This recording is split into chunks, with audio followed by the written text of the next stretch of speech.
په کابل کې د پلسوخته سیمه هغه ځای چې پخوا پر نشهیي توکو د روږدو کسانو مرکز بلل کېده، خو په دې وروستیو کې د کابل ښاروالي لخوا د دې ځای بڼه په بشپړ ډول بدله شوې ده. د ښاروالۍ دغه اقدام د ټولو کابل میشتو د تاوده هرکلي سره مخ شوی ده او همداراز په خواله رسنیو کې هم خلکو ډیره ستاینه کړې ده. خو اوس په دې ځای کې د یو شمېر فعاله ځوانانو او کابل ښاروالي لخوا په پلسوخته کې د کتاب لوستلو 3 ورځنی نندارتون پرانیستل شوی ده. د نندارتون ته ډیر شمیر ځوانان او نجونې راغلي دي. دوی وایي دا ډیر د خوښۍ ځای ده چې پلسوخته په دې بڼه ګوري او بیا پکې د کتاب لوستلو نندارتون جوړ شوی ده. صلح هم عملیات او نن یو ښایسته پلسوخته ده چې چاته وایم زه پلسوخته کې یم نو فکر بیا رانیسي دغه پلسوخته و چې وخت کې د وطن یو زیات کشر ځوانان بربادي طرف ته تلل هغه نن ماشاءالله د بربادي بدل شو. پلسوختې قبلي به هم چې پلسوختې پخوانۍ پلسوخته چې اوس په نوې پلسوخته باندې بدل شوی له شکه پرته دا زموږ ټولو لپاره ډېر د خوشحالۍ ځای دی او بل دا هم د ویاړ خبره ده چې په اوسنیو شرایطو کې هم کولی سو پرمختګ وکړو.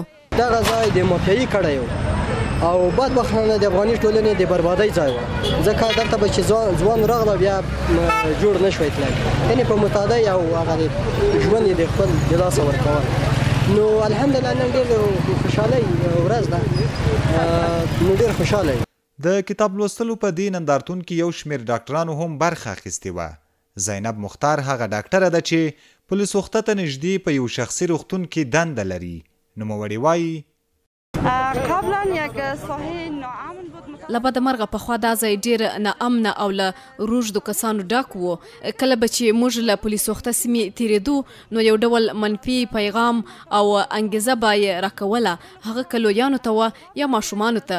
خو اوس موږ ټول ډېر خوشحاله یو چې روغتون ته نږدې دا ځای جوړ سوی دی او د شپې لخوا هم ډېر ښکلی ښکاري چې کله ګروپونه روښانه وي او د ښار ښکلا هم ورسره زیاته سوې ده. په کابل کې یو شمېر ټولنپوهان هم د کابل ښاروالۍ کړنې ستایي چې په ډېر کم وخت کې د پلسوخته بڼه بدله کړه او وایي دا یو ډېر ښه پیغام دی چې د پلسوخته په څېر هغه سیمه چې پخوا د چټلویو او روږدو کسانو مرکز و اوس پکې د کتاب لوستلو نندارتون جوړ شوی دی. د دې پیغام هم دا ده چې مخکې پلسوخته سیمه چې د کابل په باندې یو تور داغ و د وحشت او بربریت او ګندګۍ یو مرکز باندې بدل شوی او دلته شاوخوا خلک ترې په تکلیف ول او ټوله کې حتی په نړیواله کچه باندې دا ځای یادې د کتابونو پې لیکل شوي موږ غوښته چې د دغسې پروګرامونو په لار اچولو سره دنیا ته دا وښیو خپلو هیوادوالو ته یې وښیو چې که څوک په کابل کې د نږدې نه راشي وویني که په ولایاتو کې دي او که بهر دي هغوی وویني چې انشاءالله کابل به ښه کېږي.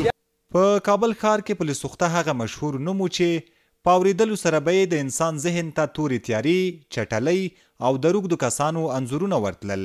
دې ځای ته د دنیا پای هم ویل کېدل او یو شمېر کتابونه هم پرې لیکل شوي دي. خو اوس د پلسوخته بڼه داسې بدله شوې چې ټول کابل ښاریان پرې خوشحاله دي او د ښاروالۍ د دې اقدام ستاینه کوي. عزت الله احمدزی CMG کابل.